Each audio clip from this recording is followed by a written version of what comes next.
Γεια σας παιδιά, καλά και όμορφα. Τι κάνετε? Εγώ είμαι πάρα πολύ καλά. Παρόλο που ο χειμώνας λέω, ο καιρός εδώ δεν είναι πάρα πολύ καλός. Σήμερα έβρεχε σχεδόν όλη μέρα, θα βρέχει και αύριο και όλη την εβδομάδα θα τη βγάλουμε με συννεφιά κτλ.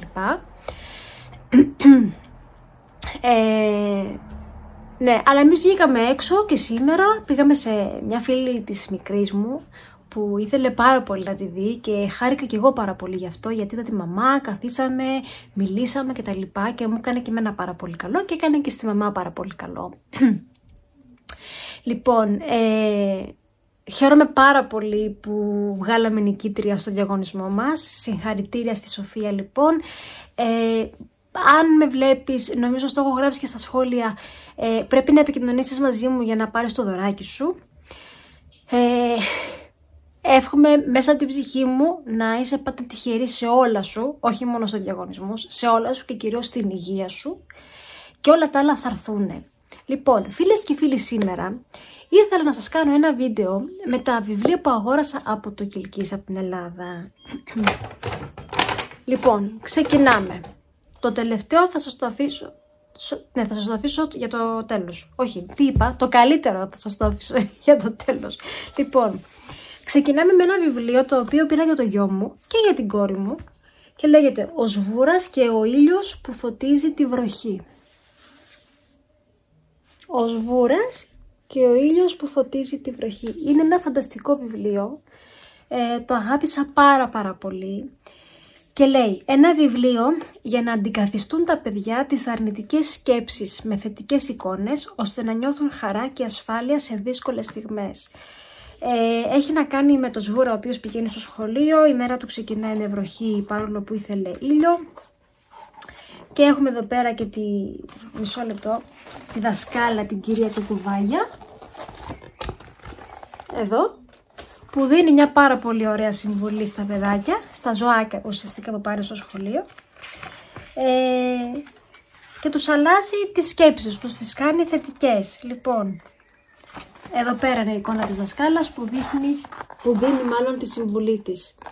Αλλά εγώ σας προτείνω να πάτε να το αγοράσετε, είναι φανταστικό βιβλίο. Φανταστικό βιβλίο. Εμείς το διαβάζαμε με τον Ηρακλή στο Κιλκής και το διαβάζουμε και εδώ. Είναι στη φάση που νιώθω ανευριασμένος, νιώθω θυμωμένος και θέλω να νιώσω και καλά και δεν ξέρω πώς και έχω μια αρνητική σκέψη και βοήθησέ με μαμά γιατί δεν ξέρω πώς να το κάνω. Λοιπόν, συνεχίζουμε με ένα βιβλίο το οποίο, συγγνώμη για τη σακούλα, κάτσε να βγάλω τα βιβλία όλα έξω για να μην κάνω φασαρία και μετά μου την πείτε. Λοιπόν, το έβγαλα και αυτό, δεν έχει άλλο, ωραία. Συνεχίζω με ένα βιβλίο το οποίο έπρεπε οπωσδήποτε να το πάρω όταν ήθελα να κατέβω στην Ελλάδα. Είναι από την κυρία, μισό λεπτό, συγγνώμη, ο Σβούρας είναι από την κυρία Αλίνα Ιωάννου, συγγραφέας. Στο βιβλίο που θα σας δείξω τώρα, είναι δύο ιστορίες, τις οποίες εγώ προσωπικά αγάπησα πάρα πολύ. Λέγεται «Το φοβισμένο βατραχάκι και το ντροπαλό σύννεφο». Δύο μικρές ιστορίες για δύο μεγάλες νίκες. Και το έχει γράψει η Κατερίνα Κωνσταντίνου, που είναι πάρα πολύ καλή παιδοψυχολόγος. Και άμα θέλετε δηλαδή να τη βρείτε, να πάτε, να σας δώσω και το email της, να επικοινωνήσετε μαζί της, είναι πάρα πολύ καλή στη δουλειά της. Λοιπόν, «Το φοβισμένο βατραχάκι και το ντροπαλό σύννεφο». Είναι δύο ιστορίες, η μία γραμμένη σε αυτή την πλευρά του βιβλίου, να το πω έτσι, και η άλλη είναι εδώ. Αυτό που μου άρεσε πάρα πολύ σε αυτό το βιβλίο είναι ότι είναι γραμμένο στα ελληνικά και στα αγγλικά. Για μένα είναι πάρα πολύ βοηθητικό αυτό το πράγμα. Δηλαδή, εδώ ξεκινάει το φοβισμένο βατραχάκι. The Scared Froggy. Λοιπόν, έχει να κάνει ξεκάθαρα με φοβίες των παιδιών και πώς μπορούν να ξεπεράσουν τις φοβίες τους και την τροπή τους. Δηλαδή, σου λέει εδώ πέρα στα ελληνικά και εδώ στα αγγλικά. Βλέπετε? Πάρα πολύ σημαντικό αυτό το πράγμα για τα παιδάκια που δεν γνωρίζουν ελληνικά και γνωρίζουν μόνο αγγλικά. Έχει πάρα πολλές ασκήσεις γιόγκα, τις κάνει η μικρή. Έχει να κάνει με το θυμό. Δηλαδή, κάνουμε μια στάση γιόγκα και Ας πούμε, μην εδώ πέρα σου λέει για 3 αναπνοές. Σε βοηθάει να καλμάρεις λίγο το θυμό σου, τη φοβία σου κτλ. Και από εδώ ξεκινάει η ιστορία του ντροπαλού σύννεφου. Έτσι. Σας λέω, είναι φανταστικό βιβλίο, να το πάρετε να το διαβάσετε. Έχει πάρα πολύ ωραίες εικόνες μέσα, όπως βλέπετε. Είναι φοβερή η πρόταση. Να το πάρετε να το διαβάσετε κι εσείς αν θέλετε με τα παιδάκια σας. Λοιπόν, πάμε τώρα στο επόμενο βιβλίο, το οποίο είναι η Αγία Γραφή. Πήγα και το πήρα. Θέλω πάρα πολύ να ξεκινήσω να το διαβάσω. Πάρα πολύ όμως.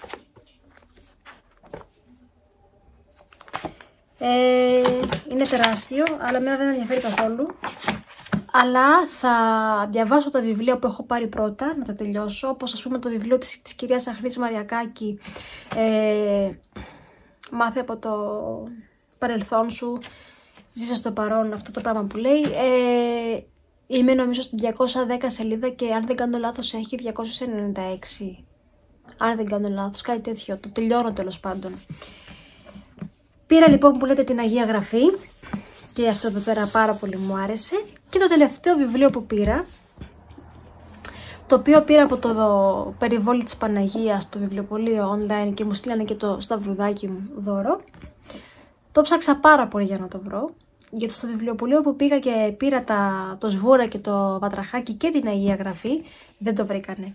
Και αναγκάστηκα να ψάξω αλλού. Λοιπόν, η Γκουρού, ο Νέος και ο Γέροντας Παΐσιος. Ένα βιβλίο το οποίο θεωρώ ότι είχε να μου δώσει πάρα πολλά. Θα σας διαβάσω την τελευταία φράση που λέει εδώ κάτω. Εμένα τουλάχιστον είναι η έμπνευσή μου και το κίνητρό μου για να διαβάσω όλο αυτό το βιβλίο. Αν δεν βοηθούσε ο Θεός, θα είχα καταστραφεί ολοκληρωτικά. Άμα δεν με πιστεύετε, διαβάστε το και μόνοι σας. Αν δεν βοηθούσε ο Θεός, θα είχα καταστραφεί ολοκληρωτικά. Λοιπόν, θα το διαβάσω. Είμαι πάρα πολύ περίεργη να δω τι γράφει μέσα. Είμαι πάρα πολύ περίεργη. Λοιπόν, αυτά είχα να σας πω. Να είστε καλά, να έχετε μια πάρα πολύ καλή εβδομάδα. Καλός καιρός, κακός καιρός δεν έχει να κάνει αυτό. Εμάς η χαρά είναι μέσα μας και ακόμα και όταν δεν υπάρχει χαρά μέσα μας, γιατί είμαστε άνθρωποι και δεν μπορούμε κάθε εβδομάδα, κάθε μέρα της εβδομάδας να είμαστε τρεις λαλούν και 2 χορεύουν. Δεν γίνεται αυτό το πράγμα. Προσπαθούμε και το παλεύουμε, έτσι. Υπάρχουν άνθρωποι που, τώρα με τον καιρό αυτό, ας πούμε, όλοι θέλουν να κάθουν στα σπίτια τους και να είναι λίγο μουτζούφλιδες, να το πω έτσι. Αλλά εντάξει, είναι και αυτό το πράγμα μέσα στη ζωή. Λοιπόν, μέχρι να σας δώσω το επόμενο βίντεο, να είστε καλά, να αγκαλιάζετε τον εαυτό σας, τα λέω να τα ακούω κι εγώ, να λέτε μπράβο, όχι μόνο για όσα έχετε καταφέρει, αλλά και για όλα αυτά που προσπαθήσατε να καταφέρετε και ας μην τα καταφέρατε. Ξέρετε ποιο καταφέρατε? Ότι προσπαθήσατε. Καταφέραμε την προσπάθεια. Εγώ, όπως όλοι γνωρίζετε νομίζω, τουλάχιστον όλοι όσοι με βλέπετε, δεν κάνει να τρώω γλουτένι και ζάχαρη. Το έχουμε πει αυτά τα πράγματα χιλιάδες φορές, εκατομμύρια φορές. Εντάξει, γαλακτοκομικά δεν τρώω ούτως ή άλλως. Δεν μου κάνει κέφι να φάω γαλακτοκομικά. Αλλά γλουτένι και ζάχαρη μου είναι κάπως δύσκολο.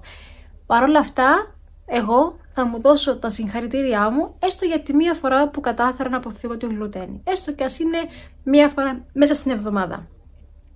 Δεν πειράζει. Εγώ κατάφερα να κάνω αυτό το μικρούλι βηματάκι. Κάποια στιγμή που θα πάει, θα γίνει και μεγάλο. Λοιπόν,